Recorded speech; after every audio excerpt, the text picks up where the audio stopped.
युद्धः प्रविश्य मम वाचमीमां प्रसुप्तां सञ्जीवयत्यखिलशक्तिधरस्वधाम्ना अन्याञ्च हस्तचरणश्रवणत्वगादीन् प्राणान् नमो भगवते पुरुषाय तुभ्यं। श्री गुरुचरण कमलेभ्यो नमः। આજે એક બહુ સરસ ક્વેશ્ચન પૂછવામાં સવારે આવ્યો હતો. વોટ ઇઝ બ્રહ્મ સમાન? Those who really want to know what is Brahmasaman, you have to understand certain concepts before you understand what is Brahmasaman. You have to go through the first and second grade to reach to the PhD level. What is life? What is before life? And what is after life? These are the few concepts we will be talking about today. Now the first question arises. How did you come in this world? Who gave you birth? Can someone answer this, please?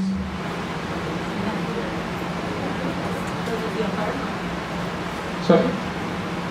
Whatever you karma deeds according to No, but who gave you birth in this world? Sriji Baba, Sriji. So you directly agree.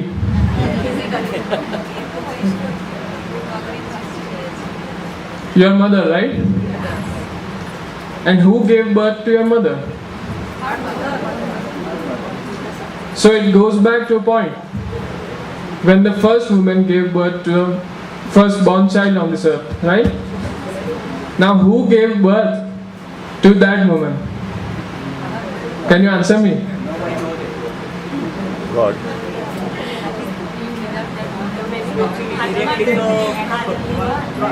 It's the supreme power we cannot describe in words. Yeah. It's the supreme power which we cannot describe in words, who gave birth to our ancestors and so on, lineage, right? Now the second question arises, what happens during life?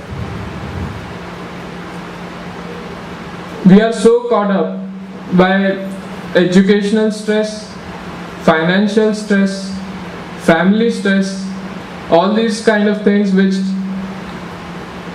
tie our feet and don't let us allow going further in bhakti. આપણે બધાએ notice કર્યું હશે બચપનથી, બાલ્યાવસ્થાથી, when our mother આપણને first time જ્યારે ઠાકોરજીના ચરણસ્પર્શ કરાવે ત્યારે મનમાં શું જિજ્ઞાસા થાય છે, શું જાણવાની ઈચ્છા થાય છે, આપણે કેમ કરીએ છે, રાઈટ? એ કેમ કરીએ છે એ એક ક્વેશ્ચન થાઉઝન્ડ્સ ઓફ ડિફરન્ટ ક્વેશ્ચન્સને અરાઇઝ કરે છે. આપણે કેમ કરીએ છે? What is the scientific reason? What is the logical reason behind this? Education, આપણું ઉપનિષદ એમ કહે છે, આહાર નિદ્રા ભયમે ધુનંચ સામાન્ય એતદ પશુભિર નરાણામ જ્ઞાનમ હિ તેષામ અધિકો વિશેષઃ જ્ઞાનેન હિના પશુભિ સમાના. ફૂડ એન્ડ વોટર એનિમલને પણ જોઈએ સર્વાઈવ કરવા માટે અને હ્યુમનને પણ જોઈએ. તો vote is the basic difference between human and animal? Ability to think, right? It's the knowledge which makes us distinct from animals. This is the only one thing which makes us distinct than animals. Now, what knowledge should be attained?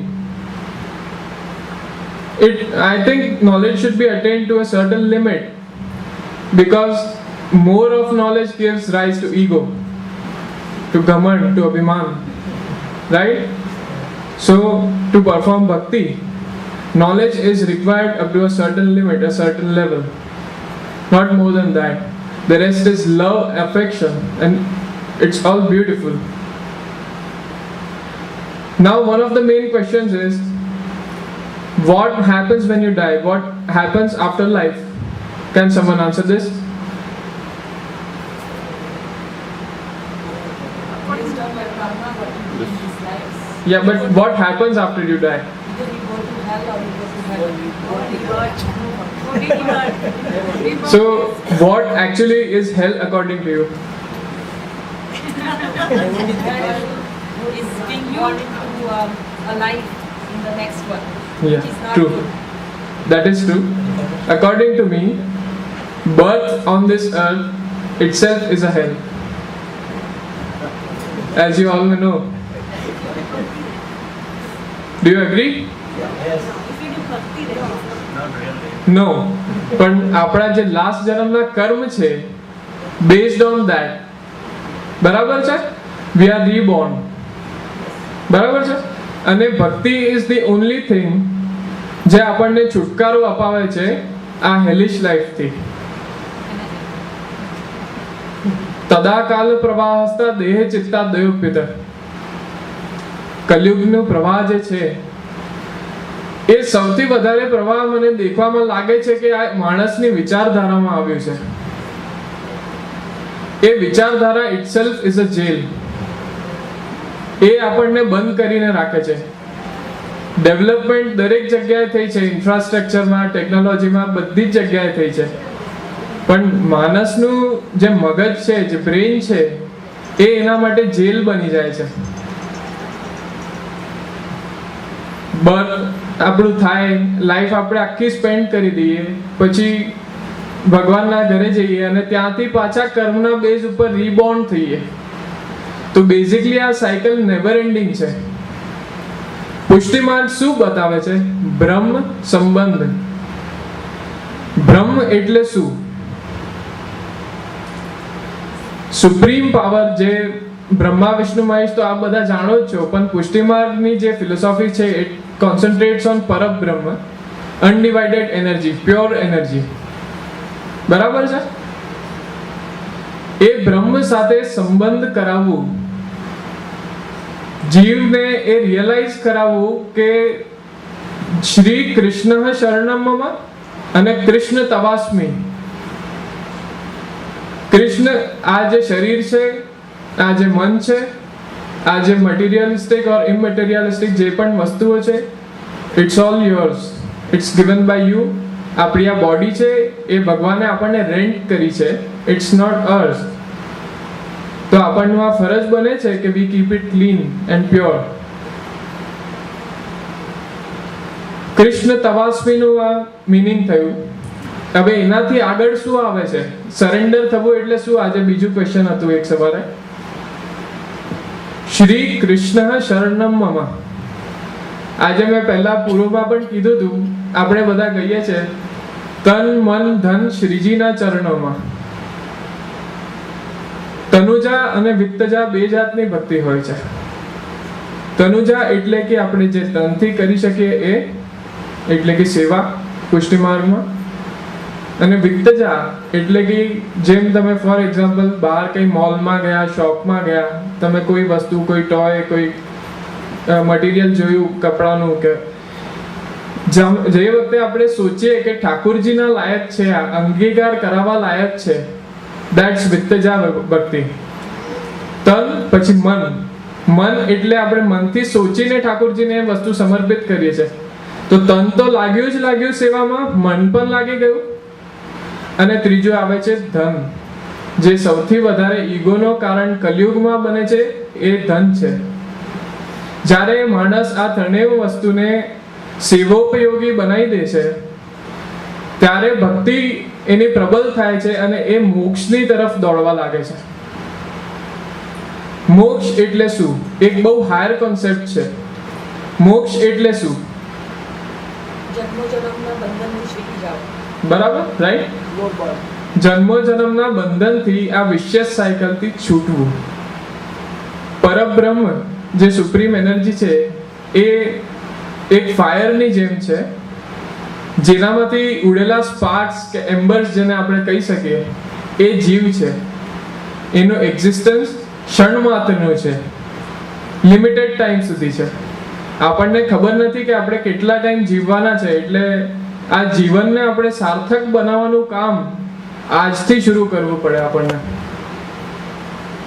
મોક્ષ એટલે કે શું મહાપ્રભુજી શું બતાવે છે પુષ્ટિ માર્ગે હરિર દાસ્યમ ધર્મ, હરિનો દાસ થવો એ પુષ્ટિ માર્ગનો ધર્મ. અર્થો હરિરેવહી, અર્થ આપણી સંપત્તિ શું છે? હરિને આપણે પાઈ લીધું એ આપણી સંપત્તિ છે.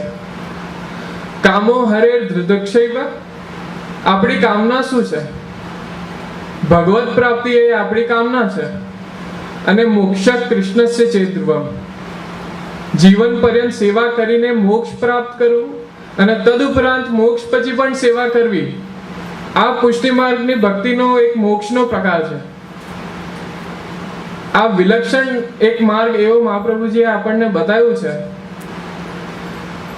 બીજા આપણને મોક્ષ સુધી જરૂર લઈ જાય, પણ એ લવ, એ અફેક્શન જે મોક્ષ પછી પણ નિરંતર સેવા કરવાનો લાવો મળે, એ મહાપ્રભુજીએ કૃપા કરીને આ કલયુગમાં આપણને બતાવ્યું છે. આ મોક્ષ અટેન કરવા માટે બહુ મોટી રેસ છે, જેમાં બધા જ વૈષ્ણવો, ઇવન જેટલા ધર્મના ફોલોવર્સ છે, અને હું તો માનું છું કે કોઈ પણ નાસ્તિક છે જ નહીં. વિશ્વાસ કરવું એ આસ્તિકતાનું ઉદાહરણ છે. નાસ્તિક એટલે નથી કારણ કે એ કોઈમાં નહીં તો પોતામાં માને છે, અને એ પોતે કોણ છે? પરબ્રહ્મનું રૂપ છે કે નહીં? તો એ નાસ્તિક કેવી રીતે હોઈ શકે? આપણે જેમ જમીન ઉપર ઘાસ ઉગેલી જોઈએ, પરબ્રહ્મની શક્તિનો એક ઉદાહરણ અગર જોવું હોય તો જ્યારે આપણે ફ્લાય કરતા હોઈએ, પ્લેનમાં હોઈએ, ત્યારે આપણે ઉપરથી સિવિલાઇઝેશનને જોઈએ તો આપણને જમીન ઉપર ઘાસ જેવું જ દેખાય છે. એનું કોઈ અસ્તિત્વ નથી. આટલી ભીડમાં સ્ટેન્ડ આઉટ કરવા માટે ઠાકોરજીના સન્મુખ શું કરવું? આપના પાસે અગર આટલી બધી ભીડ જમા થઈ જાય, એમાંથી એવું કોણ આપને દેખાશે કે જે એમાંથી વિલક્ષણ હશે, સેપરેટ હશે?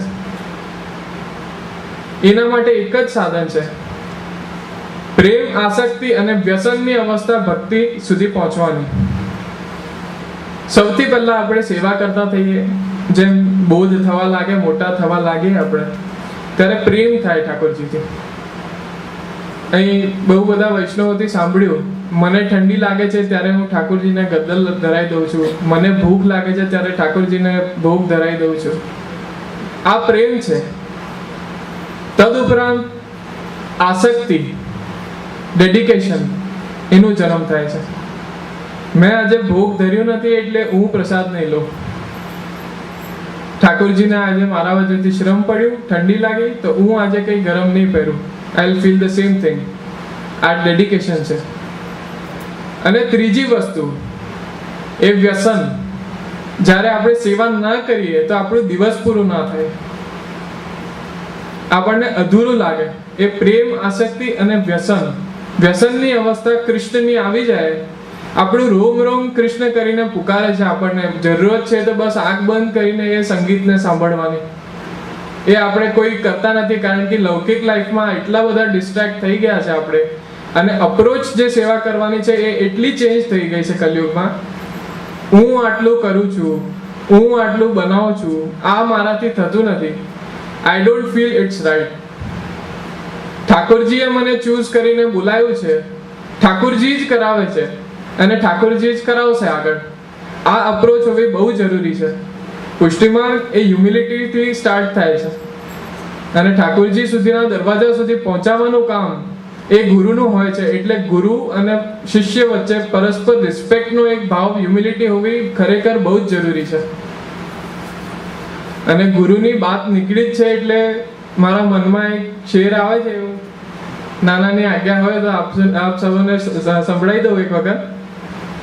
તૃતીય ગ્રહ માટે એટલું જરૂર કહીશ, जब टूटने लगे हौसले तो बस ये याद रखना, जब टूटने लगे हौसले तो बस ये याद रखना, बिना मेहनत के हासिल तख्त ताज नहीं होते, बिना मेहनत के हासिल तख्त ताज नहीं होते, और ढूंढ लेना अंधेरों में मंजिल अपनी, ढूंढ लेना अंधेरों में मंजिल अपनी, क्योंकि जुगनू कभी रोशनी के मोहताज नहीं होते.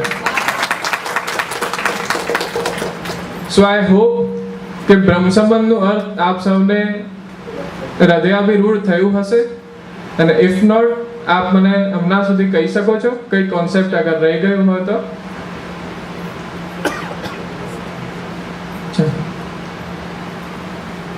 આટલું જ કહેતા બસ એક હંમેશા સદા વિનંતી કરું છું, પ્રસન્નોસ્તુ મે સર્વદા દ્વારકેશ. શ્રી દ્વારકાધીશ પ્રભુ યુગલ સ્વરૂપથી સદૈવ વરદ મુદ્રાનો શ્રેયસ આપણા માથા ઉપર રાખે, આશીર્વાદ આપતા રહે નિરંતર, અને અમે લોકો નિરંતર દ્વારકાધીશ પ્રભુની સેવામાં એવી રીતે જ તત્પર રહીએ એ શુભકામના અને મંગલ કામના સાથે મારા અલ્પ વક્તવ્યના સુમન શ્રી પ્રભુના ચરણોમાં અર્પિત કરતા, શ્રી ગુરુના ચરણમાં સમર્પિત કરતા હું અલ્પ વક્તવ્યને વિરામ આપું છું.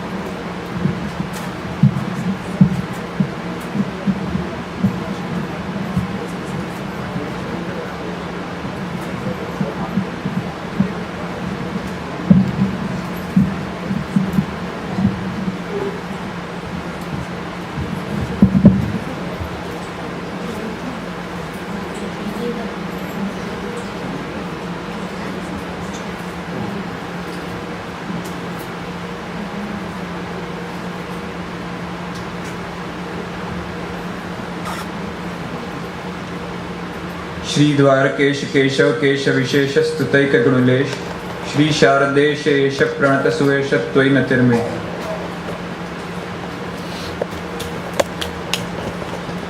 जैसे कि पूर्व में सिद्धांत बाबा ने कहा कि ब्रह्म संबंध का क्या अर्थ है, I would like to add some points into it.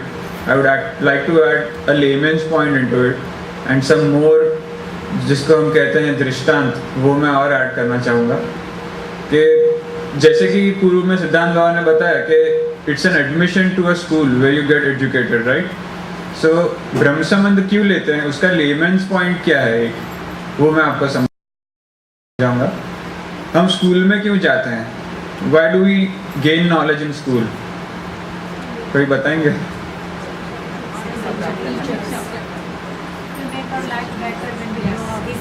Do you seriously feel you want to make your life better with education in schools actually?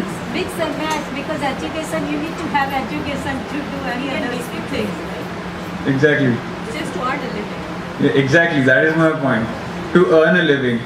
तो ब्रह्म संबंध कोई क्यों लेना चाहेगा? उसमें ऐसी क्या चीज मिल रही है आपको कि ब्रह्म संबंध लेने की जरूरत पड़ रही है? और कोई सेवा क्यों करेंगे?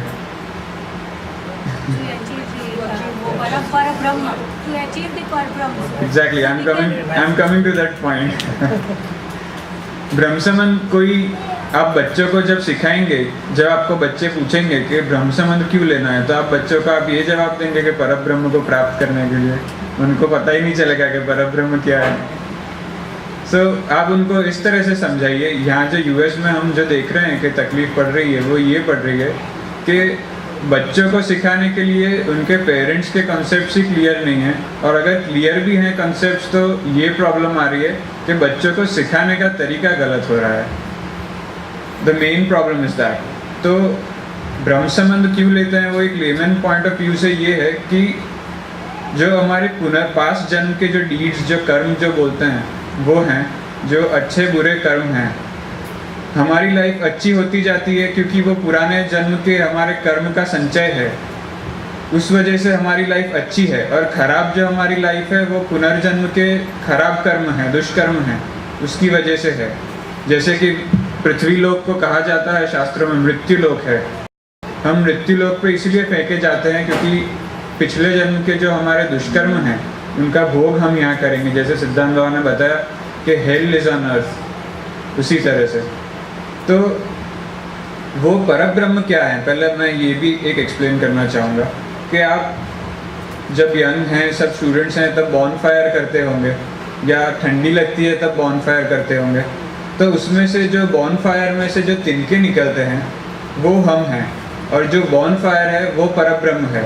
तो हमारा जन्म भी उसी तरह से परब्रह्म में से ही हुआ है, और उसी में हमको विलीन हो जाना है. ये एक लाइफ की साइकिल है. और उसके बीच में 84 लाख योनि में हमको जन्म लेना पड़ता है अकॉर्डिंग टू आवर डीड्स, जो पिछले जन्म की हैं। और साइंस भी ये प्रूव करता है कि there are 8.4 million multicellular organism present on this planet Earth. तो वो भी यही बात की तरफ जा रहे हैं कि इतने सारे मल्टीसेल्युलर ऑर्गेनिज्म हैं जिसमें हम बारंबार जन्म लेते रहते हैं। तो वो जन्म की साइकिल कैसे तोड़नी, वहाँ मोक्ष कैसे प्राप्त करना। तो आप बच्चों को ये सिखाएं कि मोक्ष प्राप्त करने के लिए हमें सेवा की आवश्यकता होती है। वो कैसे कि श्री गोवर्धन नाथ जी ने, जैसे कि नाना बताते हैं कि महाप्रभु जी को ये गारंटी और वारंटी दी थी कि जो मेरी शरण में आएगा ब्रह्म संबंध लेके, उसको मैं कभी त्याग नहीं करूँगा। और श्री श्रीजी बाबा हैं, श्री द्वारकाधीश प्रभु हैं, सभी जो स्वरूप हैं वो परब्रह्म का एक पार्ट हैं, परब्रह्म ही हैं। तो उसी तरह से जब वो हमें गारंटी दे रहे हैं कि आप ब्रह्म संबंध लीजिए, तो मैं आपको ये पुनर्जन्म की साइकिल से बाहर आने में मैं आपकी मदद करूँगा। वो कब के सेवा करने से आप ईगो का दमन करते हैं। उस तरह से सेवा जब आप करेंगे तो सेवा में काफ़ी सारी ऐसी चीज़ें हैं which makes your life better on a daily basis. जैसे कि मैं आपको बताऊं कि आप पंचांग प्रणाम करते हैं, पंचांग दंडवत करते हैं, वो क्यों करते हैं? वो योग का एक आसन है, पतंजलि योग जो है उसका एक आसन है कि आप जब सुबह उठते हैं तो ब्लड प्रेशर की आप साइंटिफिकली देखें तो ब्लड प्रेशर की सबसे पहली प्रॉब्लम सुबह सुबह होती है। आप अगर प्रॉपर पोजीशन में बेड से नहीं उठते हैं तो आपका ब्लड प्रेशर 120 to 150 तक राइज हो सकता है। तो उस तरह से जब आप नमन करते हैं ठाकुर जी को, और ये भी कहा जाता है कि फीट में रहता है क्योंकि आप पिलो पे सोते हैं, तो जब आप नमन करते हैं तो that blood flows from your feet to your head. उसी तरह से आप दिन स्टार्ट करते हैं अपना दंडवत करके ठाकुर जी को। उसी तरह से जैसे सिद्धांत बाबा हमेशा बताते हैं कि झाड़ी भरते हैं, तो झाड़ी का जो मुख होता है वो एकदम संक्षिप्त होता है, छोटा होता है। तो जब आप झाड़ी भरते हैं तब आपका कंसंट्रेशन आप उसमें लगाते हैं। So that is also a योगिक क्रिया।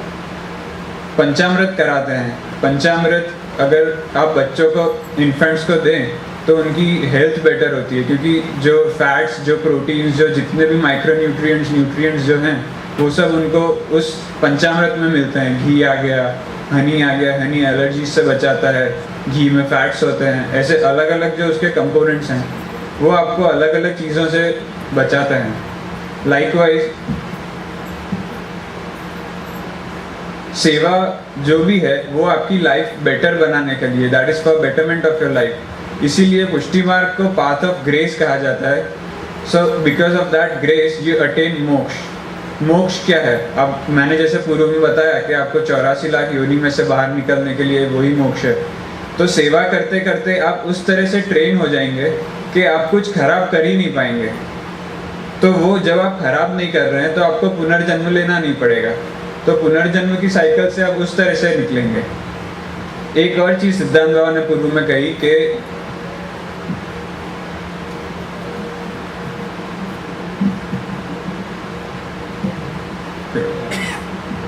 ज्ञानेन हीन पशुभिर समानाम, उसमें मैं एक और दृष्टांत ऐड करना चाहूंगा। ज्ञानेन हीन तो है, धर्मेन हीन पशुभिर समानाम भी होता है, वो भी शास्त्रोक्त ही है। उस तरह से धर्म का जो फॉलो करते हैं, धर्म भी क्या है? धर्म ये है कि एक पर्टिकुलर तरीका अपन फॉलो कर रहे हैं अपनी लाइफ में, और उस तरीके से अपन फाइनल अटेनमेंट, जिसको इंग्लिश में कहते हैं सैल्वेशन, वो सैल्वेशन तक अपन पहुंच रहे हैं। धर्म में अपन कुछ चीजें फॉलो करते हैं जिसका सबसे पुष्टि मार्ग है। पुष्टि मार्ग फॉलो करने से आपको मोक्ष तो प्राप्त होता ही है, आपको डे टू डे लाइफ में भी इतनी प्रसन्नता होगी जब आप सेवा करेंगे। जैसे सिद्धांत बाबा ने बताया कि तनुजा वित्तजा सेवा है, और उसके अलावा एक पराभक्ति का भी प्रकार है। पराभक्ति में ये है कि आप श्री प्रभु के ही अंदर अपने आप को लीन कर दें। जैसे कि मैंने भी पूर्व में कहा कि परब्रह्म से ही आप उत्पत्ति आपकी हुई है, परब्रह्म में भी आप समा जाएंगे। उसी तरह पराभक्ति का वो प्रकार है जब आप अपने आप को प्रभु के स्वरूप में, जो प्रभु का स्वरूप है उसका आप महात्म्य जाने, उसके जो कार्डिनल पॉइंट्स हैं वो आप जाने, तो आप उनके ही स्वरूप में अपने आप को लीन कर पाएंगे। वो एक बहुत आगे का क्रम है, उस तक पहुंचने के लिए तो शायद अभी हमारा भी सामर्थ्य नहीं है। तो बस ये एक्स्ट्रा का मैं और नहीं कहना चाहूँगा क्योंकि बच्चे वेट कर रहे हैं प्रश्नोत्तरी के लिए। So I would like to conclude my speech by saying that कि आप सेवा करें और ठाकुर जी के सुख का विचारें, तो ठाकुर जी अपने आप ही आपके सुख का ध्यान रखेंगे। मैं यही कहते हुए अपने अल्प वक्तव्य को विराम देता हूँ। ठीक है।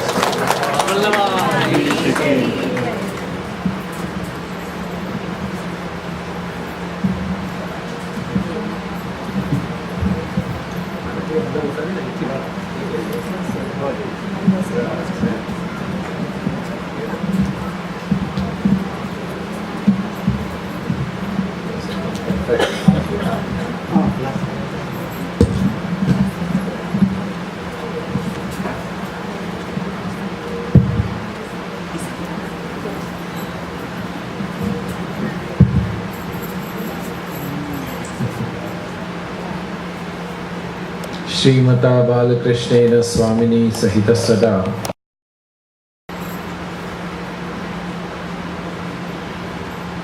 બધા જ ભગવદીય વૈષ્ણવજન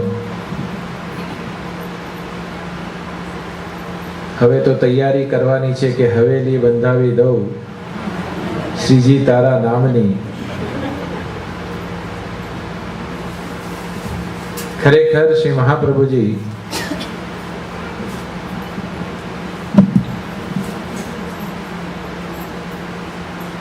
જે સિદ્ધાંતની ચર્ચા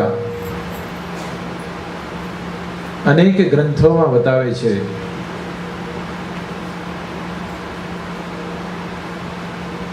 એમાંના અમુક સિદ્ધાંતોની ચર્ચા આપણે પૂર્વમાં શ્રવણ કરી.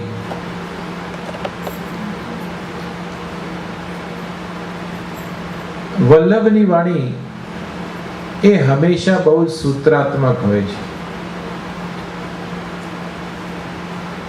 જેમ કે શાસ્ત્રે કહ્યું કે અપાણી પાદો જવનો ગ્રહિત્વા,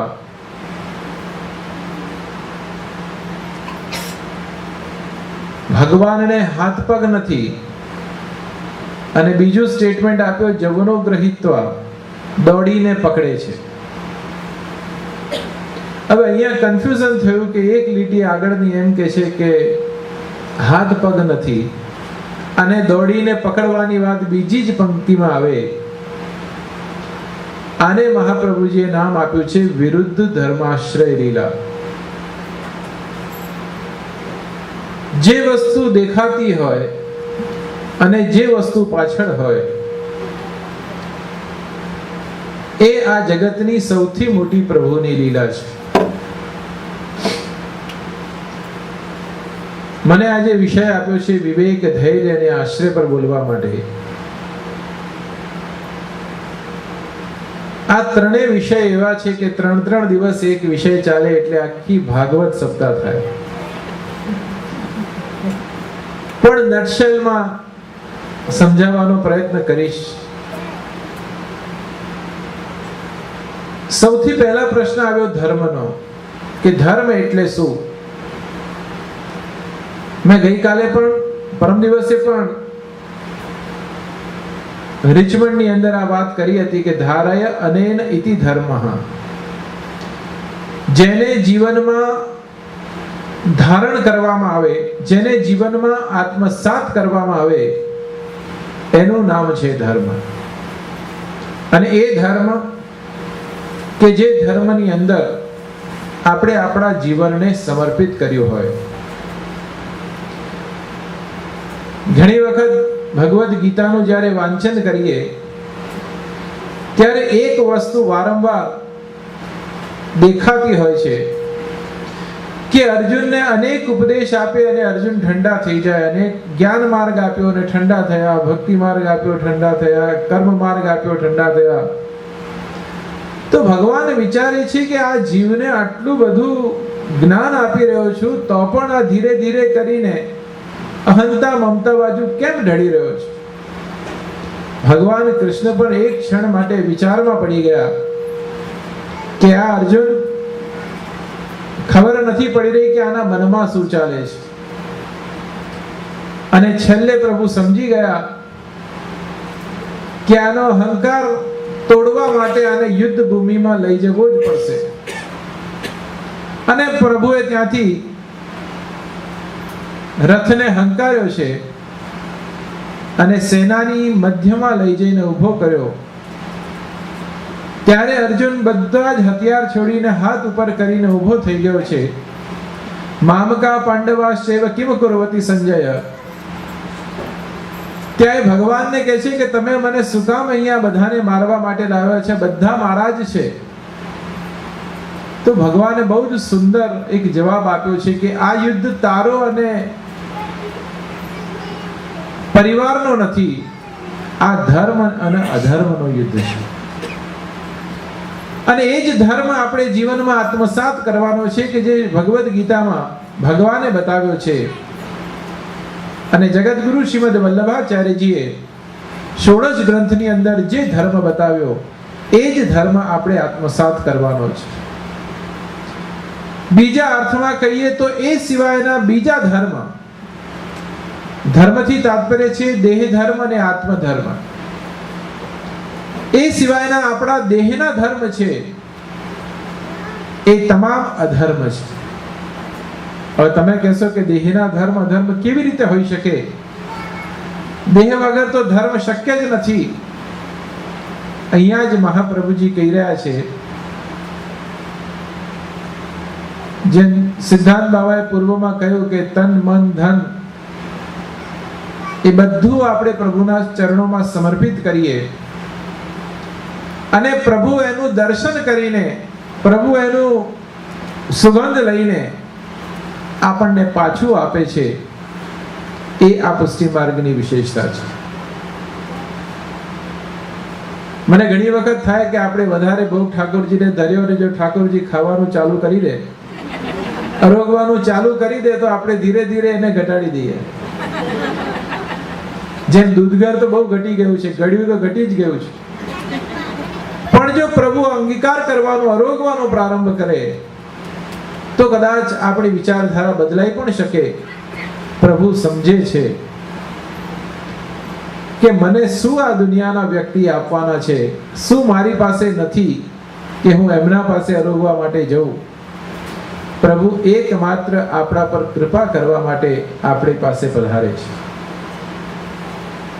અને આ જ વાત આપણો આશ્રય સમજાવે છે. સૌથી પહેલા જો દ્રઢાશ્રય હોય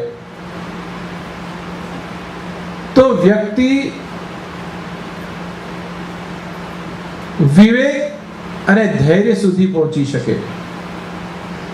આજે સૌથી મોટી, ઘણા લોકો અહીંયા અમને કહે છે કે બાળકોની તકલીફ છે, બાળકોની તકલીફ છે. શરૂઆતમાં ઘણીવાર એવું હોય જ્યારે મારા બંને બાળકોને હું કહું કે ભાઈ સંપ્રદાયનું ભણવું પડશે અને સેવામાં જવું પડશે, એટલે બહાના કાઢે કે હમણાં ક્રિકેટનો ટાઈમ છે, હમણાં ટ્યુશનનો ટાઈમ છે. તો હું કહું કે ના, એ પ્રાયોરિટી પહેલા જાઓ. જતા જતા જતા જતા જ્યારે બધા અનુભવ થવા લાગ્યા પછી બંને જણે એક દિવસ મને કહ્યું કે હવે અમારે કશું કરવું છે. તો મેં કીધું આ 5 ગ્રંથ પહેલા વાંચો અને આટલા મંત્રો છે એનો જાપ કરો. ધીરે ધીરે એક પૂરું થયું પછી હવે લગની લાગી, આ કરીએ તે કરીએ. અને બંને સાહિત્યના વારસામાં છે એટલે સાહિત્ય તો એમના જન્મમાં પ્રાપ્ત થયું. નાનાલાલજીએ હેરી પોટરનું કોમેડી વર્ઝન લખ્યું છે, બેરી લોટર. આને વેદ, ઉપનિષદ, પુરાણ અને યજ્ઞ પરંપરા ઉપર લખ્યું છે. પછી રુચિર સાધન પ્રેમા ચેતી, રામાનુજ અને મધ્વ સંપ્રદાયનો આ એક સિદ્ધાંત છે. સૌથી પહેલા રુચિ જાગૃત થાય, ત્યાર પછી સાધન શરૂ થાય અને ત્યાર પછી પ્રેમ થાય છે. જ્યારે શ્રી મહાપ્રભુજીએ એ વાતને થોડી રિવર્સ કરી, પ્રેમ, આસક્તિ અને વ્યસન. પ્રેમથી વસ્તુની શરૂઆત થાય છે, ત્યાર પછી આસક્તિ થાય છે અને ત્રીજી વસ્તુ વ્યસનાત્મિકા ભક્તિ થાય છે. દ્રઢાશ્રય દ્વારા કોઈ પણ ધર્મ હોય એની શરૂઆત દ્રઢાશ્રયથી થાય છે. અને એ આશ્રય મહાપ્રભુજીએ વિવેક ધૈર્ય આશ્રય ગ્રંથમાં ખૂબ સુંદર રીતે સમજાવવાનો પ્રયત્ન કર્યો છે કે લૌકિક હોય કે અલૌકિક હોય, અનન્ય આશ્રય બંનેઓમાં જરૂરી છે. અને જો દ્રઢાશ્રય અનન્ય હોય તો ધીરેથી એ વ્યક્તિ ધર્મમાં સ્વિચ ઓવર થાય. ધર્મ એ વ્યક્તિ પર અંકુશ રાખે છે. આજે કોઈને એક લાફો મારીએ અને બીજો ગાલ ધરે, એનું નામ છે ધર્મ. કોઈ એક લાફો મારે અને એને બીજો લાફો મારવો, એનું નામ પણ છે ધર્મ. તમે કહેશો આ બાબાશ્રી આજે બધું ઊંધું ઊંધું સમજાઈ રહ્યા છે, પણ ધર્મનો મતલબ છે ધારય અનેન ઇતિ ધર્મ. તો એ ધર્મથી ધૈર્યની શરૂઆત થાય છે. જે વ્યક્તિ ધર્મમાં ઓતપ્રોત થાય એને જીવનની અંદર ધૈર્યનો પ્રારંભ થાય છે, એને ધીરજ આવે છે, એમાં સ્થિરતા પ્રાપ્ત થાય છે. એ ધૈર્ય કઈ વાંધો નહીં, આજે થયું છે ને, આગળ સરસ થશે.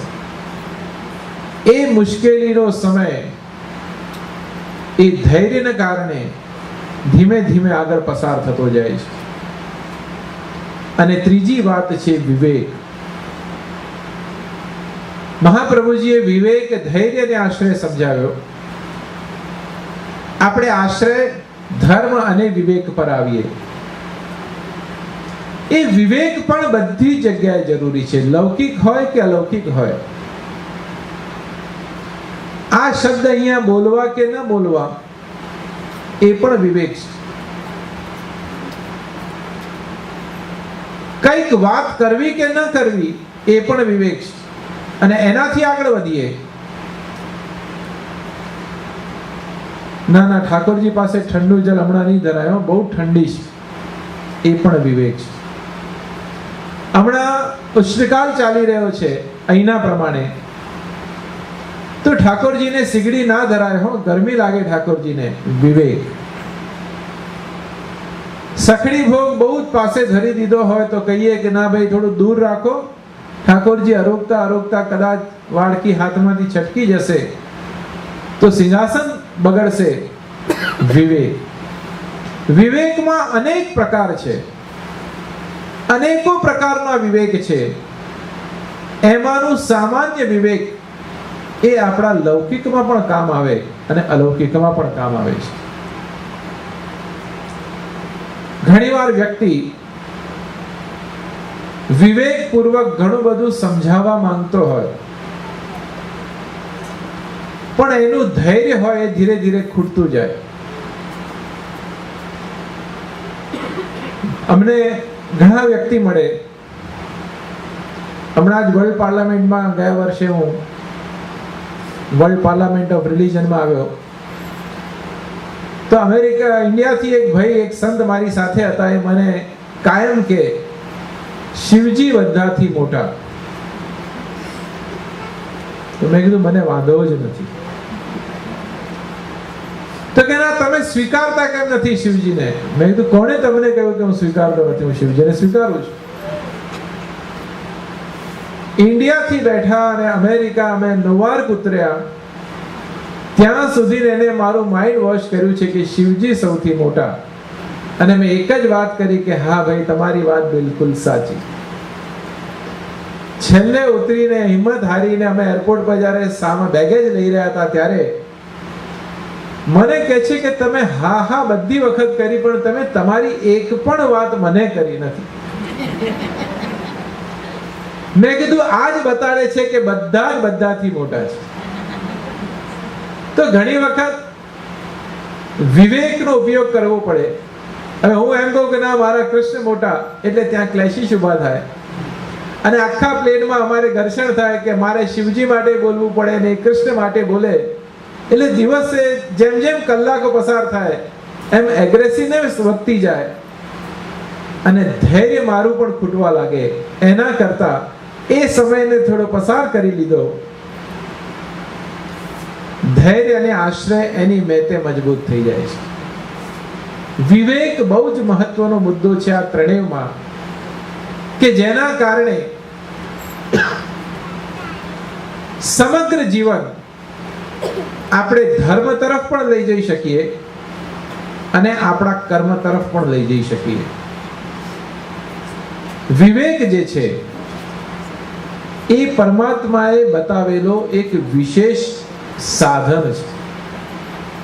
ધૈર્ય છે એ પરમાત્માએ આપેલું એક વિશેષ સાધન છે, પણ આશ્રય છે એ આપણે ડેવલપ કરવાનો વિષય છે.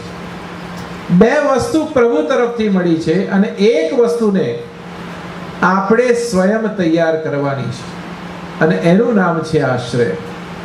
આશ્રય આવે તો જ વિવેક આવે, વિવેક આવે તો જ ધૈર્ય આવે. આ ત્રણેય વસ્તુ આવે તો જ ભક્તિનો પ્રારંભ થઈ શકે. અને એ ભક્તિ જેના માટે નારદજીને નારદ ભક્તિ દર્શન લખવું પડ્યું. અને એ ભક્તિની અંદર નારદજીએ પરા અને અપરા અને ઘણા બધા ભક્તિના ભેદો પણ બતાવ્યા છે. એમાં એમણે કર્મનું બાયફર્કેશન વિવેક, ધૈર્ય અને આશ્રય પ્રમાણે કર્યું છે.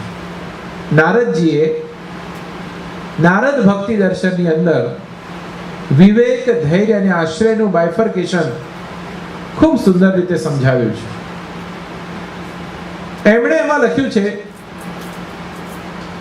જેમ મેં પૂર્વમાં કહ્યું કે વિવેક બંનેમાં જરૂરી છે. પ્રેમ કરનારમાં પણ વિવેક જરૂરી છે અને પ્રેમ કરાવનારમાં પણ વિવેક જરૂરી છે. આપણે ઠાકોરજીને પ્રેમ કરીએ છીએ તો ઠાકોરજીને પણ જરૂરી છે કે એ પણ પ્રેમ કરે. પ્રશ્ન થશે કે આટલા વર્ષથી સેવા કરીએ છીએ પણ હજુ ઠાકોરજીનો પ્રેમ થયો નથી. અને ઘણા હમણાં જર્સી સિટીમાં મને કહે છે કે 55 વર્ષ થયા જે સેવા કરતા પણ હજુ બોલવાનું એમણે શરૂ નથી કર્યું. મેં કીધું કે બોલે છે રાતના સમયમાં, ત્યારે તમે ઊંઘતા હો છો. તો ઠાકોરજી બોલે એવી અપેક્ષા આપણે ન રાખીએ, પણ ઠાકોરજી આવીને આપણને બતાવે. હું એક ઉદાહરણ આપું મધ્યપ્રદેશનો. મધ્યપ્રદેશના એક નાના અમથા ગામડાની અંદર હું જ્યારે ગયો, 350 વ્યક્તિનો એક જ પરિવાર અને લગભગ 10 થી 15 એકરમાં બધાના મકાનો બનેલા. એક માજી ત્યાં સેવા કરે અને દરેક વહુઓ આવીને વારાફરતી એમની સેવા ફિક્સ હતી કે એક જણ બીડી બનાવે, એક જણ આરતીનું કરે, એક જણ સામગ્રી સિદ્ધ કરે. એમાં બધાના વારા બંધાયેલા હતા.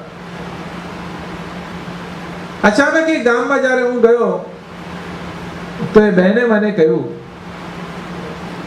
કે મહારાજશ્રી, આજે ભોગ ધરવાનો આપણા હાથે ચાલશે? તો મેં કીધું જરૂર. બધી ભોગની તૈયારી થઈ અને હું જ્યારે ભોગ ધરવા ગયો, ભોગ ધરીને હું બહાર નીકળ્યો, એ બેન મારાથી આગળ નીકળ્યા અને હું પાછળ નીકળ્યો. મેં દરવાજો બંધ કર્યો અને બેન કહે છે કે જે 1 મિનિટ. મેં કીધું શું થયું? આ ઠાકોરજી કહે છે કે આ ખીર ચોંટેલી આજે કેમ ધરી છે મને? મને એમ થયું, મેં કીધું આ ખીર ચોંટી ગઈ, તમને ક્યાંથી ખબર? હજુ તો ઠાકોરજી અરોગ્યા નથી. એ બેને ખીર લઈને સાઈડમાં મૂકી દીધી અને બીજી ખીર સિદ્ધ કરીને ઠાકોરજીને ધરીને ભોગ ધર્યા.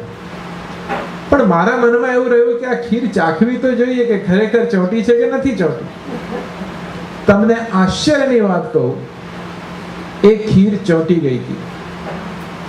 અને એ ચોંટી ગઈ હતી ખીર. પ્રભુએ એમના પાછળથી વાળ પકડ્યા, આખું માથું આમ પાછળ ખેંચાઈ રહ્યું હતું એમનું, અને કહ્યું કે પહેલા ખીર મને ધરીને જા, ગરમ ગરમ આ ચોંટી ગઈ છે.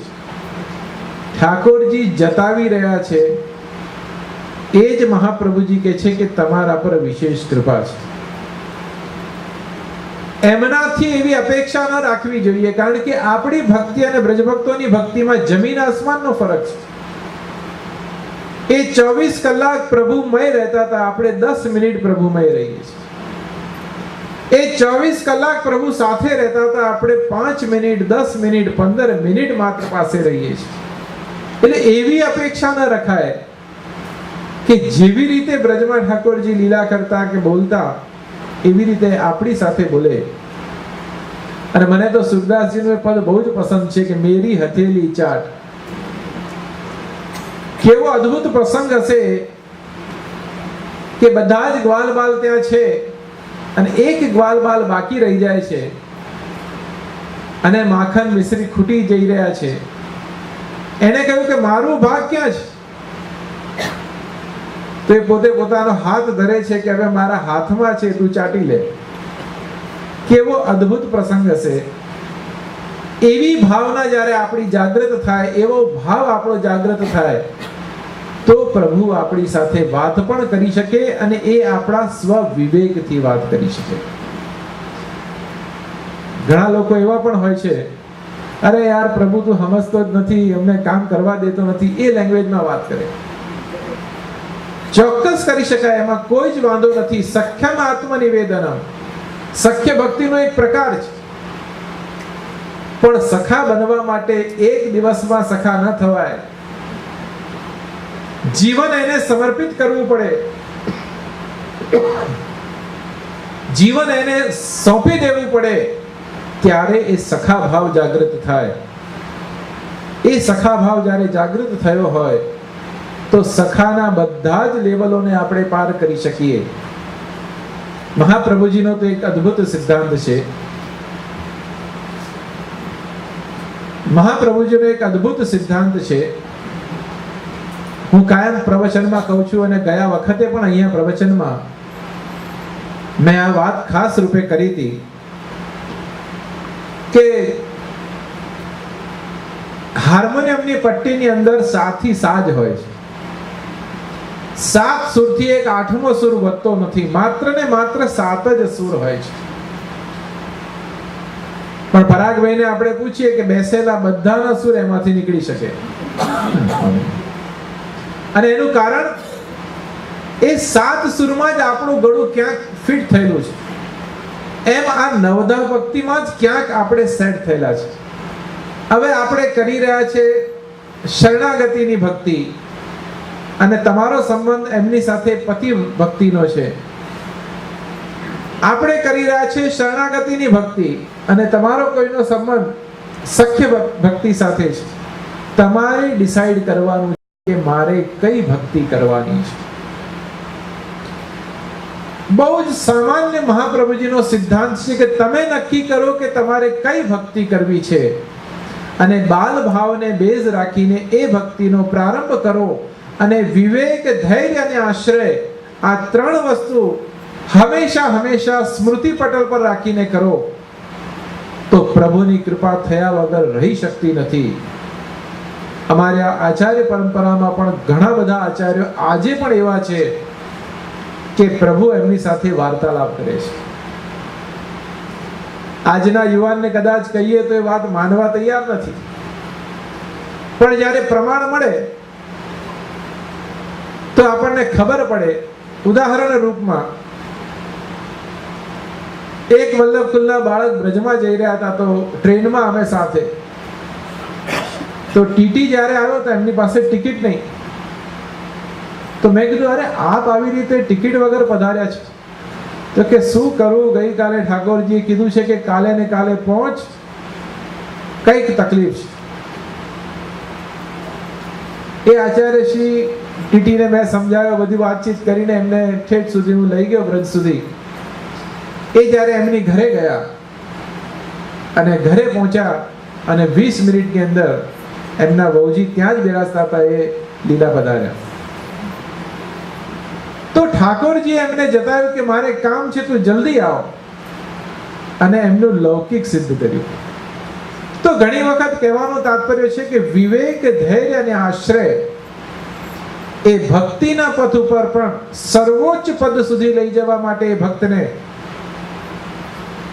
મને ઘણી વખત શબરીનું ઉદાહરણ આવે. કેટલા વર્ષ સુધી અડધા બોર ખાઈને એને ટોપલીમાં મૂક્યા, કે મારા રામ આવશે, અને સવારે એ બોર પાછા ફેંકી દે, બીજે દિવસે નવા બોર, ત્રીજે દિવસે નવા બોર, અડધા જ ખાય ને અડધા મૂકે, અડધા જ ખાય ને અડધા મૂકે. ઘરના બધા કહેતા હશે કે આ ગાડી થઈ ગઈ છે આપણી ભાષામાં, પણ એને કેટલો દ્રઢાશય હશે, એનું કેટલું ધૈર્ય હશે, અને એનું કેટલું વિવેક હશે કે એને કોઈને જવાબ નથી આપ્યો. એ પોતે અડધું ખાય ને અડધું મૂકે, અડધું ખાય ને અડધું મૂકે. એ વિવેક, ધૈર્ય અને આશ્રયના કારણે પ્રભુ રામચંદ્રજીને એના ઝૂંપડી સુધી પધારવું પડ્યું, અને પધારવું પડ્યું એટલું જ નહીં, એના જૂઠાન બોર પણ આરોગવા પડે. આ વિવેક, ધૈર્ય, આશ્રયનો સર્વોચ્ચ સિદ્ધાંત છે. ત્યારબાદ વિચાર કરીએ આપણે નરસિંહ મહેતાનું મામેરું લઈએ. જો કે હવે તો બહુ ઓછાને ખબર છે મામેરું શું હોય. એ નરસિંહ મહેતાનું મામેરું લઈએ આપણે. પ્રભુએ કેવું પૂર્ણ કર્યું છે આપ બધા વિદિત છો. તો આ બધી જ વસ્તુઓ, વિવેક, ધૈર્ય અને આશ્રય, નરસિંહ મહેતાએ 24 કલાક માંગ નથી કર્યું કે મને આલજે, મને આલજે, મને આલજે. એ પોતાના સંયમમાં રહ્યા છે. એમણે એમનો પોતાનો વિવેક જાળવ્યો છે અને ધીરજ રાખી છે. પ્રભુએ કદાચ ઉત્તરાવસ્થામાં વિચાર કર્યો કે આને માને છોડ્યો નથી ક્યારે પણ, મને આ ભૂલી શક્યો નથી, અને હવે પણ જો એની લાજ હું નહીં રાખું તો આ જગત એમ કહેશે કે પ્રભુની ભક્તિ કરીને વ્યક્તિ મરી જાય છે તો પણ પ્રભુ મળતા નથી. એ ભક્તની લાજ રાખવા માટે, હજારો વ્યક્તિઓમાં ભક્તિનું પ્રજ્વલન કરવા માટે ભગવાને નરસિંહ મહેતાની તમામ ઈચ્છાઓને પૂર્ણ કરી છે. વારંવાર અહીં તો કથા થાય છે, સુદામા ચરિત્ર શ્રવણ કરેલું છે. કેવી અવસ્થા સુદામાની અને કેવી અવસ્થા સુદામાની થઈ, પણ સુદામાને એ રંગ ચડ્યો નહીં. એમનું વિવેક, એમનું ધૈર્ય અને એમનું આશ્રય જીવ્યા ત્યાં સુધી પ્રાસાદની અંદર રહ્યા, મહેલની અંદર રહ્યા, પણ એમને અસર થયો નહીં. અને એ જ વાત વૃત્રાસુર ચતુશ્લોકીની અંદર વૃત્રાસુર નામનો રાક્ષસ ભગવાનને વિનંતી કરે છે કે નનાક પૃષ્ઠમ ન ચપારમેશ્યમ ન સાર્વભૌમમ ન રસાધિપત્યમ ન યોગ સિદ્ધિ નપુરન ભવમ વા સમંજ તત્વાત વિરહય કાંક્ષે. વૃત્રાસુર કહી રહ્યો છે વિરહય કાંક્ષે, નનાક પૃષ્ઠમ, મને આગળ રહેવામાં રસ નથી, નનાક પૃષ્ઠમ નચ પારમેશ્યમ, મને 3 લોકના રાજા બનાવો એમાં રસ નથી, મને માત્ર ને માત્ર રસ હોય તો એક જ વાતમાં છે, તમારી પાસે મને રાખો. એ જ મારી ભાવના અને ઈચ્છા છે. વૃત્રાસુર ચતુશ્લોકી એ ભાગવતનું બહુ જ મહત્વપૂર્ણ ચતુશ્લોકી છે, અને એના દ્વારા ભગવાને આ વાત સમજાવી છે કે અસુર પણ જ્યારે પ્રભુનું સ્મરણ કરે છે તો એ જીવાત્મા નિશ્ચિત રૂપથી પુણ્યશાળી છે. એ વાત સિદ્ધ થાય છે. અને એ જ વૃત્રાસુરે વિવેક રાખ્યો છે, ધૈર્ય રાખ્યું છે અને અનન્ય આશ્રય રાખ્યો છે. કંસને લઈએ, રાવણને લઈએ, એવા તમને હજારો ઉદાહરણ આપો. અને આપણે દ્રૌપદીનું ઉદાહરણ લઈએ. કેવી પરિસ્થિતિ, પાંચાલી હોવા છતાં કોઈ એનું રક્ષણ નથી કરી શકતું. પ્રભુએ વિચાર કર્યો કે મારા 5નું ખરાબ લાગશે, એ 5ની શાન બચાવવા માટે પ્રભુએ સાડી મોકલી છે. અને જ્યારે સાડી ગઈ છે તો દ્રૌપદીને થયું છે કે મારા સ્વામીએ મને મોકલી, અને આ 5ને થયું કે ઠાકોરજી અમારી સાથે છે. જે સખ્ય ભક્તિ છે એ સખ્ય ભક્તિનું પ્રભુએ નિર્વાહન કર્યું છે. તમે જે પ્રકારની ભક્તિ પ્રભુ સાથે કરશો એ પ્રકારનું ફલ પ્રભુ તમને પ્રદાન કરશે. હવે ઘણાને એમ હોય કે અમે સેવા કરીએ છીએ, સવારે મંગલભોગ ધરીએ છીએ, જારી ભરીએ છીએ, મિશ્રી ધરીએ છીએ. સેવા તો દુનિયામાં બધા જ કરે છે, પણ કઈ ભક્તિની સેવા છે? હમણાં મેં કહ્યું કે વૃત્રાસુરે પણ વિવેક ધૈર્ય આશ્રય રાખ્યો, દ્રૌપદીએ પણ વિવેક રાખ્યો. ભગવાનને એને એક જ વખત કહ્યું છે કે હે નાથ, હવે મારી લાજ તારા હાથમાં છે. ભગવાને એની ધૈર્યની પરીક્ષા કરી છે. છેલ્લે સુધી ચીર હરણ થયા ત્યાં સુધી એની પરીક્ષા ચાલુ રાખી અને છેલ્લે એને ચીર પ્રદાન કર્યું. એનું કારણ એનો આશ્રય છે, વિવેક, ધૈર્ય અને આશ્રય. એ ત્રણેય વસ્તુ વ્યક્તિના જીવનની અંદર અત્યધિક મહત્વપૂર્ણ છે. આજના સમયની અંદર લૌકિક અલૌકિક બંનેમાં જો આ ત્રણેય વસ્તુ ધ્યાનમાં રાખવામાં આવે. મને હમણાં ન્યૂજર્સીમાં એક જણે પૂછ્યું કે આ એક ગ્રંથ એક વૈષ્ણવ માટે જ લખ્યો, તો આજના વલ્લભકુલ બીજા વૈષ્ણવ માટે લેખ કેમ નથી લખતા, ગ્રંથ કેમ નથી લખતા? મેં કીધું, મહાપ્રભુજીએ 16 ગ્રંથની અંદર જેટલી પણ કોટીના 2000 વર્ષ સુધી જેટલા વૈષ્ણવ આવશે એ બધાને જે જોઈએ છે એ બધું જ 16 ગ્રંથની અંદર મૂકી દીધું છે. હવે બીજું કંઈ એમાં મૂકવાનું બાકી રહેતું જ નથી. અને મહાપ્રભુજીનું કામ એ હંમેશા પરફેક્ટ કામ છે. એમાં એમણે કોઈ વસ્તુની કચાશ રાખી નથી. લાસ્ટ ટાઈમ પણ મેં એક વાત કરી હતી, કદાચ આપને તો ધ્યાન નથી પણ મને ધ્યાન છે કે આપણે 10 વાગે ઉઠીએ તો ઠાકોરજી 10 વાગે ઉઠે. આપણે સવારે 6 વાગે જોબ પર જવાનું તો આપણા ઠાકોરજી 5 વાગે પણ ઉઠે. એવી તો શું પરિસ્થિતિ છે ઠાકોરજીની, એવી તો શું મજબૂરી છે ઠાકોરજીની કે આપણી ઈચ્છા અનુસાર જાગે અને આપણી ઈચ્છા અનુસાર પોડે. એવો કયો આપણો પ્રેમ ઠાકોરજી સાથેનો છે, એવી કઈ લાગણી આપણી પ્રભુ સાથેની છે કે જેના કારણે પ્રભુ આપણે કરીએ, આપણે કહીએ એ રીતે ચાલે. મને લાગે છે આ 9 ભક્તિમાંની એક પણ ભક્તિ નથી.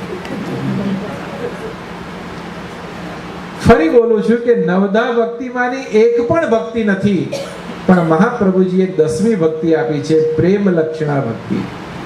આ પ્રેમ લક્ષણા ભક્તિ છે. અને પ્રેમ લક્ષણા ભક્તિ, ત્યાં કોઈ કન્ડિશન નથી હોતી, ત્યાં કોઈ સિચ્યુએશન નથી હોતી, ત્યાં કોઈ મજબૂરી નથી હોતી.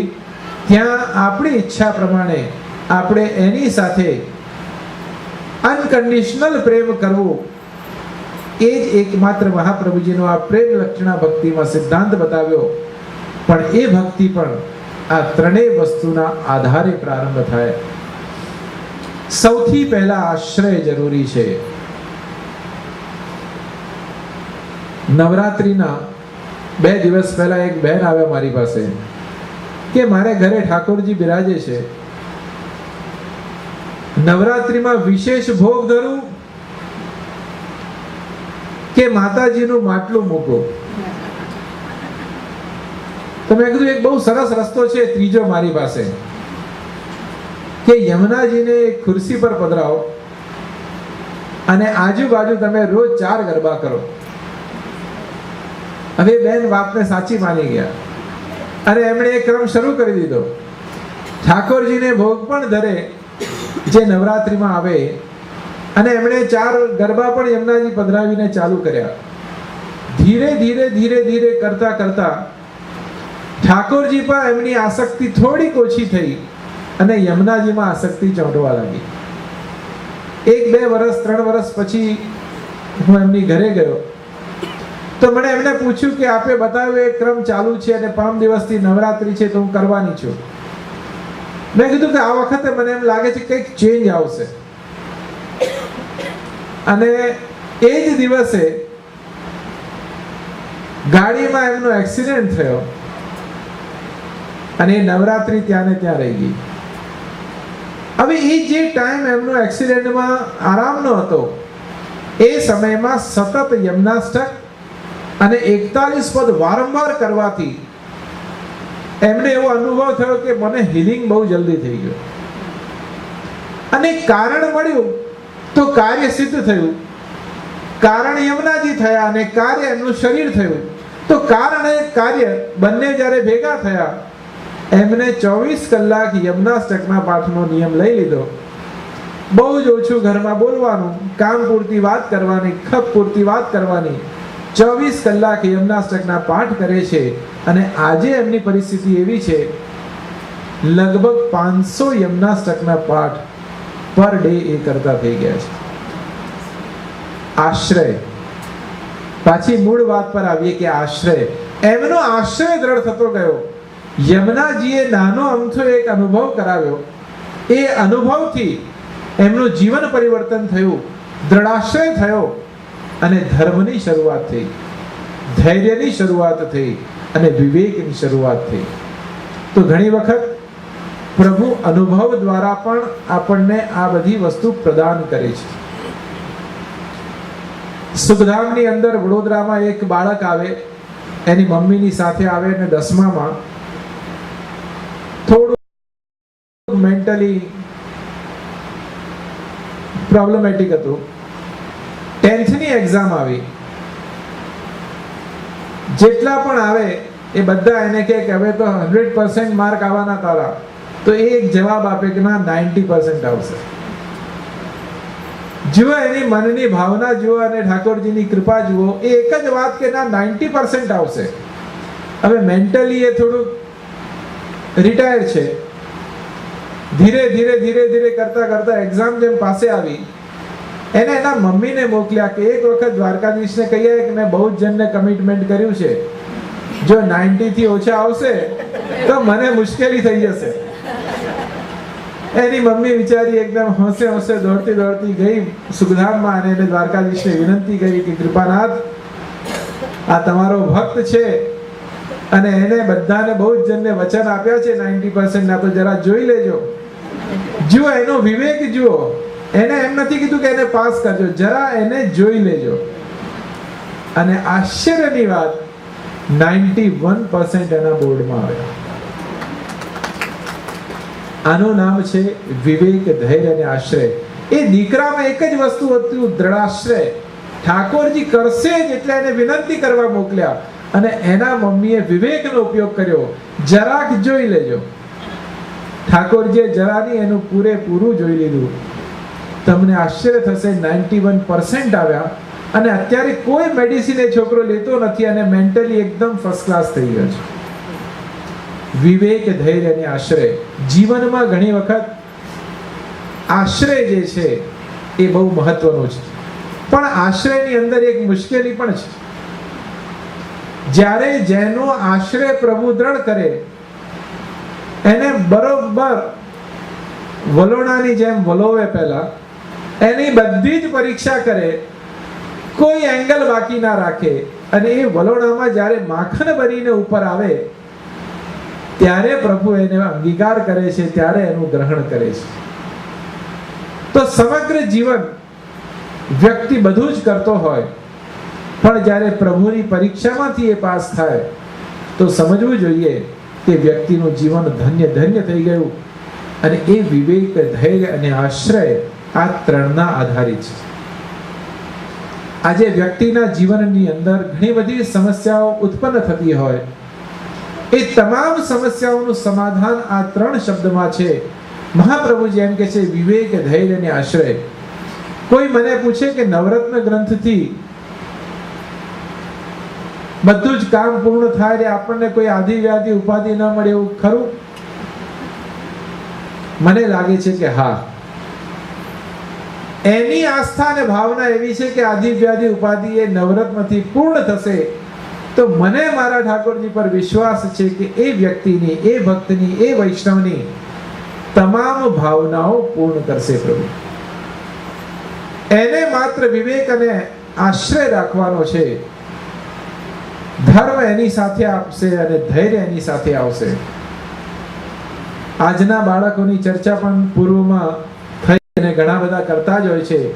અને આખા દુનિયાની સૌથી જ્વલંત સમસ્યા હોય તો આજકાલના બાળકોને ધર્મ સંસ્કારની છે. મને એમ લાગે છે કે હવે આપણા બાળકોને સાયકોલોજીકલ ટ્રીટ કરવા પડે, ભાવુકતાથી ટ્રીટ ના થઈ શકે.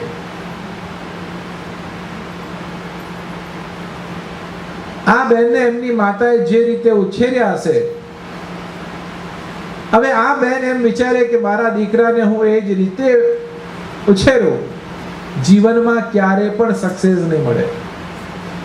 એમને ભાવાત્મક સ્વરૂપે, લોજિકલી સ્વરૂપે, સાયકોલોજીકલ સિસ્ટમથી એના બાળકને ઉછેરવાનો સમય આ દુનિયાની ભૂમિ પર અત્યારે આવી ચૂક્યો છે. હમણાં 4 દિવસ પહેલા જ HR સાથે મારે ફોન પર વાત થઈ ત્યારે મેં આ જ વાત કરી. સમસ્યા બધી જ જગ્યાએ એક જ છે કે ફ્યુચર પેઢી જે છે એ હાથમાંથી સરકી રહી છે. ખરેખર જો આપણે બહુ જ વિચાર કરવા જઈએ તો ક્યાંક આપણી પણ ભૂલ છે. નાનપણમાં આપણે એને રમવા દઈએ, એને ક્યારેક પ્રસાદનો પેડો આપવો જોઈએ, એને ક્યારેક ચોકલેટ આપવી જોઈએ. બજારમાં ગયા હોઈએ તો એને $1 આપો કે ચલ ને આપણે ઠાકોરજી માટે ચોકલેટ લઈ લે. હવે ચોકલેટ ક્યાં ધરવી છે, એ ચોકલેટનું શું કરવું છે એ આપણે નક્કી કરવાનું. અમદાવાદમાં એક નાનો બાળક શૂઝનો બહુ શોખીન, લાસ્ટ ટાઈમ મેં આ વાત પણ કરી હતી.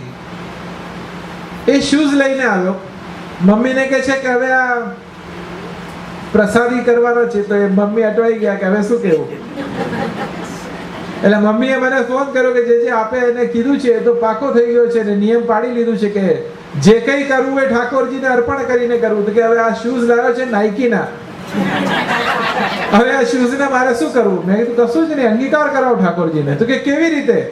મેં કીધું ઠાકોરજી જ્યાં બિરાજે છે એ રૂમની બહાર મૂકી દો, એક રાત ત્યાં રહેશે, ઠાકોરજી ચોક્કસ અંગીકાર કરશે એવી એની ભાવનામાં તમે આ વાત મૂકો. અને સેકન્ડ ડે એને જ્યારે શૂઝમાં એક શૂઝમાં પગ નાખ્યો તો એ શૂઝ નાનું પડ્યું, એક સાઈઝ નાની હતી. તો બહુ જ ડિપ્રેસ થઈ ગયો કે આ એક સાઈઝ નાની આવી ગઈ. બીજા શૂઝમાં એને પગ નાખ્યો તો એ શૂઝ એકદમ પરફેક્ટ આવી ગયો. તો એને ફરી બીજા શૂઝમાં ટ્રાય કર્યો તો બંને શૂઝ એને પરફેક્ટ બેઠા. તો એના મનમાં એ ભાવના વધારે દ્રઢ થઈ કે જો પહેલા મેં ટ્રાય કર્યો તો પગ ન ગયો, કારણ કે ઠાકોરજીને એમની સાઈઝ પ્રમાણે નાનો કરી લીધો. અહીંયા તુલસીદાસજી બહુ સુંદર વાત કહે છે કે જાકી રહી ભાવના જૈસી, પ્રભુ દેખે મૂરત તિન તૈસી. જેની જેવી ભાવના હોય પ્રભુ એને એ પ્રમાણે પ્રદાન કરતા હોય છે. અને એ વિવેક, એ ધૈર્ય અને એ જ આશ્રય વ્યક્તિના જીવનની અંદર ઘણું ઘણું બધું કરવા માટે સક્ષમ છે. લૌકિકના ઉદાહરણો એટલા માટે વધારે આપવા પડે કે બહુ જ સરસ રીતે એ વિવેક, ધૈર્ય અને આશ્રય આપના હૃદયની અંદર હૃદયારૂઢ થાય. બાકી જેટલું બોલવું સહેલું છે એટલું કરવું સહેલું નથી. ગઈકાલે જ મને કોઈએ પ્રશ્ન કર્યો હતો કે શરણાગતિ વાણીથી જ થઈ જાય છે કે મનથી કરવી પડે કે શરીરથી થવું પડે? મેં કીધું કે વાણી અને શરીરથી પણ નથી થતી અને માત્ર તનથી પણ નથી થતી. શરણાગતિ સંકલ્પથી થાય છે. આપણો સંકલ્પ જો દ્રઢ હોય, મારે મેડિકલમાં જવું છે અને ડોક્ટર બનવું જ છે, તો જ મેડિકલની એક્ઝામ પાસ થઈ શકે. બાકી એ વ્યક્તિ મેડિકલમાં ક્યારે પણ ન જઈ શકે. એવી રીતે એનો સંકલ્પ એક વખત દ્રઢ થાય કે મારે આ જ કરવું છે, તો જ એનું વિવેક, ધૈર્ય અને આશ્રય એને ત્યાં સુધી પહોંચાડવા માટે સક્ષમ બનશે. બાકી આજની પરિસ્થિતિઓ આપણા યુવાનો માટે ઘણી ચિંતાજનક છે. અને આ દેશની અંદર બધા જ પેરેન્ટ્સ ચિંતિત છે. બધી જગ્યાએ બધી જ સંસ્થાઓ ચિંતિત છે કે આ બાળકોનું શું થશે. મને જરા પણ ચિંતા નથી કે બાળકોનું શું થશે, તમારા અને અમારા બધાના. જેને આ જગત બનાવ્યું છે એને આ જગત ચલાવવું પણ છે. જેને આ જગત બનાવ્યું છે એને જગત ચલાવવું પણ છે. જેને સેવા કરાવવી છે એને સેવા કરવી પણ છે. જેને કરવી પણ છે અને કરાવવી પણ છે. આ બધું અન્યોન્યાશ્રિત સંબંધ છે. એટલે પ્રભુ બધા પર કૃપા કરવાના જ છે. આપણી ચિંતા પણ જરૂરી છે અને આપણે નિશ્ચિત થઈએ એ પણ જરૂરી છે. પણ નિશ્ચિત થવાની બહુ જરૂરી નથી. એટલા માટે કે એમાં ઉતાવળ કરવાની જરૂર નથી, થવાનું જ છે, થશે એમ માની લેવાને આ દેશમાં કારણ નથી. કારણ કે બહારનું વાતાવરણ એ આપણા ધર્મ, સંસ્કૃતિ, સભ્યતાથી ટોટલી વિપરીત છે. અને એ વિપરીત વાતાવરણમાંથી આપણે આપણા વાતાવરણમાં એને લાવવા માટે ઘણી બધી સેક્રિફાઈસ આપવી પડતી હોય છે. અને એ સેક્રિફાઈસ જેણે જે પરિવારે આપ્યું છે ત્યાં નિશ્ચિત રૂપથી એમના બાળકોને ધર્મ, સંસ્કૃતિથી સિંચિત કરી શક્યા છીએ. અને હું તો એક જ વાત કહીશ કે આપના બાળકોને વિવેક, ધૈર્ય અને આશ્રય સમજાવજો. ભક્તિની ને સેવાની વાત હજુ વાર છે. એને વિવેક ખબર પડે કે વડીલો સાથે કેવી રીતે વાત કરવી, વડીલોનું માન સન્માન સાચવવું, એ વિવેક. એક્સાઇટ થઈને એકદમ જલ્દી જવાબ ના આપો, એને ધીરજ રાખવી, એને ધૈર્ય રાખવું, એ ધૈર્ય અને એને આશ્રય રાખો. ઠાકોરજી જે કરશે સારું કરશે એ વાત એના દિમાગમાં ઠસીને ભરવી પડે. આ ત્રણ વાત જો આજના બાળકના દિમાગમાં જો ઘૂસી જાય તો મને પૂર્ણ વિશ્વાસ છે કે કોઈ પણ દેશમાં, કોઈ પણ દુનિયામાં હોય, એ બાળક ક્યારે પણ અસફળ થઈ શકતો નથી. હું એક અમેરિકાના એવા વૈષ્ણવને જાણું છું જેની ઉંમર 31-32 વર્ષની, 33 વર્ષની ઉંમર છે. અમેરિકાનો બહુ જ સારા ગ્રેડનો એ સાયન્ટિસ્ટ છે અને કિડની ટ્રાન્સપ્લાન્ટ માટે રિસર્ચ કરે છે. અત્યારે ઇન્જેક્શન આપીને કિડની ટ્રાન્સપ્લાન્ટ કરવાનું આખું એને ડેવલપમેન્ટ ચાલુ કર્યું છે. 70% સક્સેસ છે. એના ઘરમાં જ્યારે જઈએ, તમામ વસ્તુ પર કંતાન લપેટેલું હોય, બેસવાની જગ્યામાં કંતાન, જમીનમાં કંતાન, નળ પર કંતાન, એટલી કડક અપરસ પાડે છે કે તમને આશ્ચર્ય થાય કે આટલી બધી અપરસ અને આ દેશમાં. અને તમે જ્યારે એની સેવા જુઓ ત્યારે મને આઇન્સ્ટાઈન યાદ આવ્યા. એમને કોઈએ પૂછ્યું કે તમે ઈશ્વરને માનો છો? તો એમણે કહ્યું કે ના, ઈશ્વરને નથી માનતો, પણ એક ખૂણામાં પ્રજ્વલિત થયેલો એક દીવો છે એને બહુ માનું છું. અને મને જે કંઈ પ્રેરણા મળે છે એ દીવાની પાસે બેસવાથી મળે છે. એક બાજુ કહો છો ઈશ્વરને નથી માનતા, હમણાં જ સિદ્ધાંત બાબાએ કીધું કે જે નાસ્તિક હોય એ સૌથી વધારે આસ્તિક હોય છે. તો એવી જ રીતે આ ભાઈ જે રીતે સેવા કરે છે, જે રીતે સ્મરણ કરે છે, એને એના પ્રોજેક્ટ રિપોર્ટની અંદર વારંવાર લખ્યું છે કે હું જે કંઈ પણ કરી શકી રહ્યો છું એ મહાપ્રભુજીની અને ઠાકોરજીની કૃપાથી છે. તો એને ઇન્ટરવ્યુમાં બોલાવીને પૂછવામાં આવ્યું કે આ મહાપ્રભુજી કોણ છે અને આ તારા ઠાકોરજી કોણ છે? તો એને એક્સપ્લેન કર્યું છે ત્યાં કે મારા ઠાકોરજી કોણ છે, મારા મહાપ્રભુજી કોણ છે.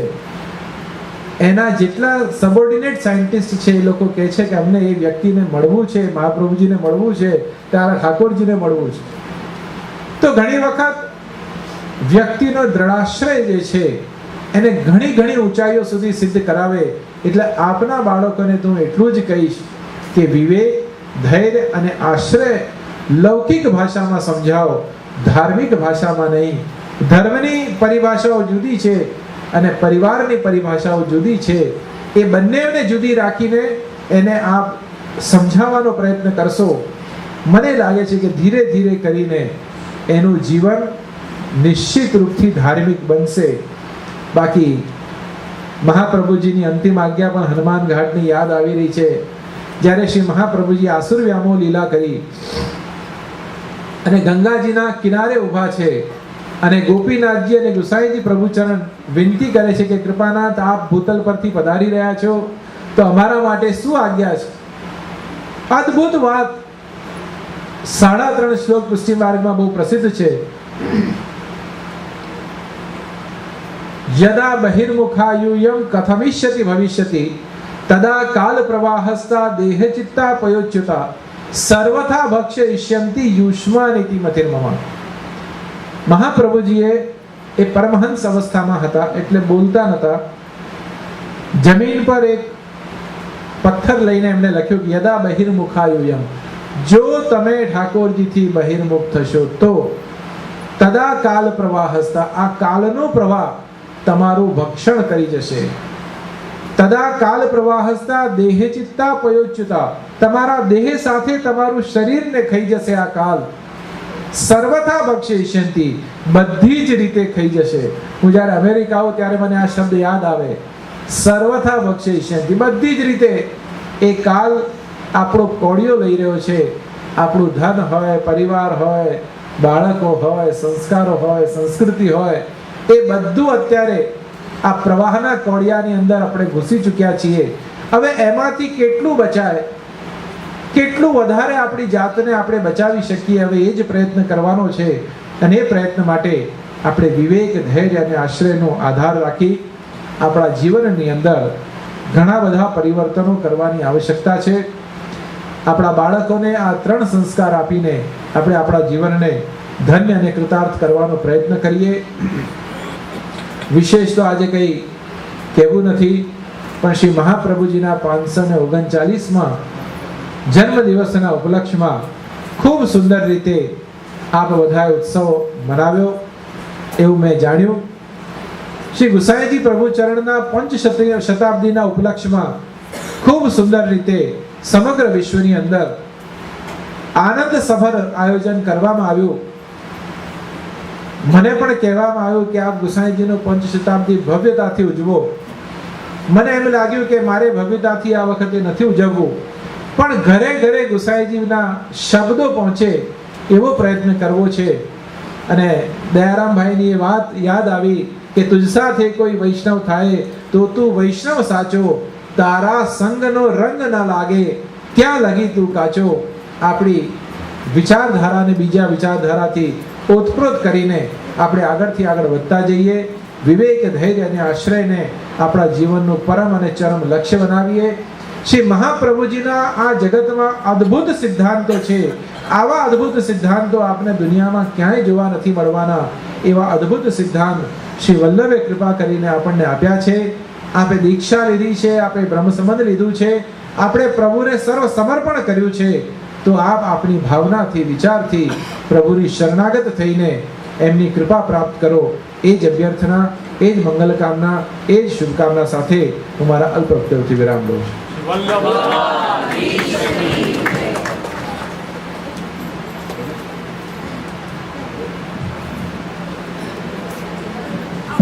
જય જય શ્રી દંડોત પ્રણામ. આપે આ ટૂંક જ સમયમાં વિવેક, ધૈર્ય અને આશ્રયની ખૂબ જ સરળ ભાષામાં અમને સમજણ પાડી. મેં જ્યારે શરૂઆત કરી હતી ત્યારે મને એવું લાગતું હતું કે હું એક કશુંક તો ભૂલું છું, અને ત્યારે મને યાદ આવ્યું હમણાં કે આપના સ્મિતથી અમને સુખ મળે છે અને આપની વાણીથી અમને અલૌકિક આનંદ મળે છે. તો આપના વક્તવ્યથી ફરીવાર એકવાર ખૂબ ખૂબ હૃદયપૂર્વક ધન્યવાદ.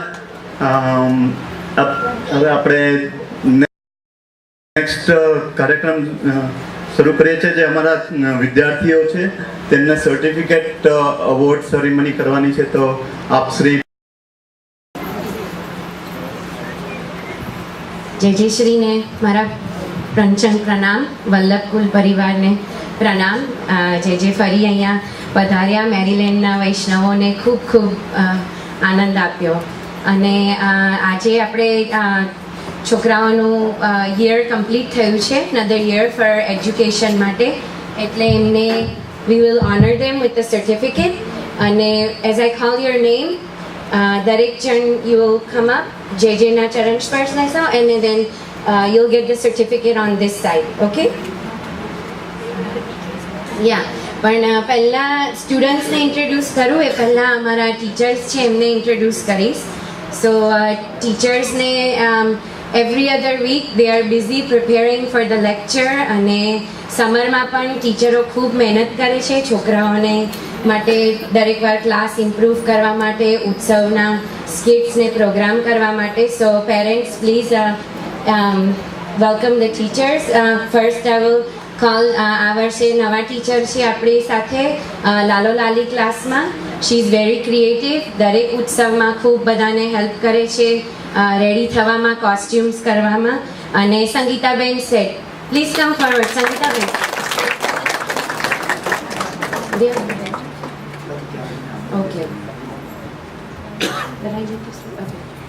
નેક્સ્ટ ટીચર છે આપણા, she is also joined our team this year. એમની પોતાની લાઈફમાં ખૂબ બિઝી હતા તો પણ she is bringing lots of energy to the team. She is always got a smile on her face. અને નિયતિબેન મહેતા.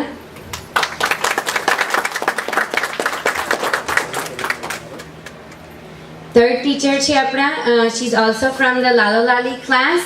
અને આ વર્ષે એમને ખૂબ મહેનત કરી છે છોકરાઓને stage performance, stage feel to take that away. She is working very hard with the parents.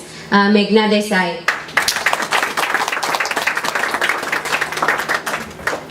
Next teacher, she's been a teacher in Gop Gopi class. She's always pushing the kids કે વધારે શીખે. જ્યારે અમને પેરેન્ટ્સને કોઈક વાર doubt થાય કે આ છોકરાઓ આ શીખી શકશે, પણ એમની મહેનતથી એ શીખે છે જે વસ્તુ, અને એ છે આપણા ફાલ્ગુનીબેન નાયર.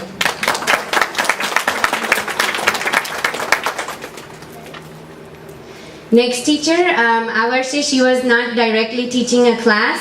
એમને નવો રોલ લીધો કે આપણને કરિક્યુલમમાં હેલ્પ કરશે. અને જ્યારે કોઈ પણ ટીચર ના હોય or anything, she is always like હું કરીશ આ વખતે. એ છે આપણે તોરલબેન Desai.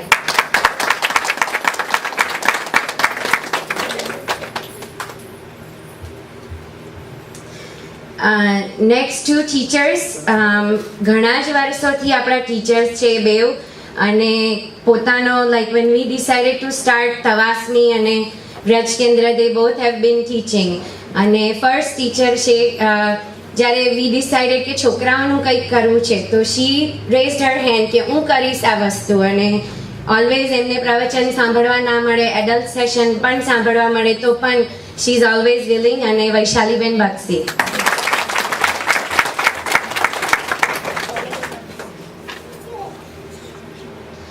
Short time after her, when we grew the classes and we needed another teacher, another familiar face stepped up. And she's very strict with the kids, but very good because they listen to her. And she pushes them कि गुजराती में बोलो, that is very important in the Kendra. And that's Tejalben Shah.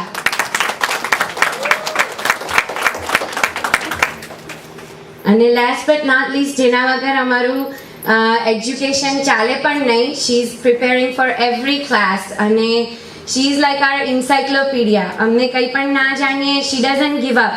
She finds the answers for all of us. અને she is very creative કે આ થશે. આમ like I don't think આ project થઈ શકશે, but she finds a way to get it done. અને એ છે આપણે શીલબેન શાહ.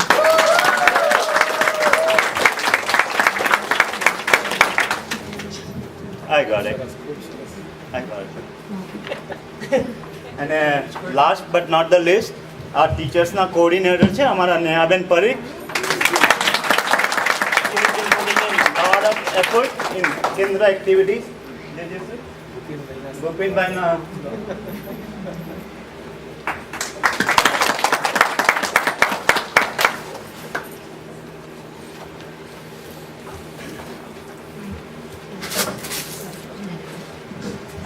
અને કોઈને પણ ટીચિંગ ટીમમાં જોડાવવું હોય પ્લીઝ જોડાવજો. It's very fulfilling. Time commitment છે, but we feel very good at the end of the day કે આપણે ફ્યુચર વૈશ્ય